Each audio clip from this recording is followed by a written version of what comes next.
ওয়ালাইকুম সালাম রহমতুল্লাহি ওয়া বারাকাতুহু। একদিনই ভাই প্রশ্ন করেছেন যে শেখ, আমি আপনার মাধ্যমে জানতে চাই যে মোবাইলে কোরআন পড়া যাবে কিনা। দেখুন, কোরআন আপনি পড়তে পারেন, শুনতে পারেন, এতে সওয়াব আছে।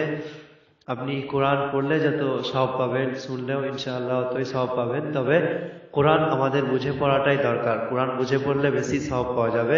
মহান আল্লাহ পবিত্র গ্রন্থ আল কোরআন সূরা কমার আয়াত নম্বর 17, 22, 32, 40 চারটে আয়াতে বলেছেন। একটা সূরাতে চার জায়গাতে বারবার একই কথা বলেছেন, ওয়ালাকাদ ইয়াসসারনাল কুরআনা লিযিকরি ফাহাল মিন মুদ্দাকির। অবশ্যই আমি এই আল কোরআনকে সহজ সরল করেছি, কেউ কি আছে যে এই আল কোরআন থেকে উপদেশ গ্রহণ করবে। অতএব আমরা এই আয়াত দ্বারা স্পষ্টভাবে বুঝতে পারলাম, সূরা কমার আয়াত নম্বর 17, 22, 32, 40, যে পবিত্র গ্রন্থ আল কোরআন হলো আমাদের সম্পূর্ণ জীবন ব্যবস্থা, জীবন সংবিধান এবং জীবন পথের দিক দিশারি। তাই আমাদের এই আল কোরআনকে বুঝে পড়াটাই দরকার। আশা করি আপনি আপনার উত্তর পেয়েছেন। জাযাকাল্লাহ।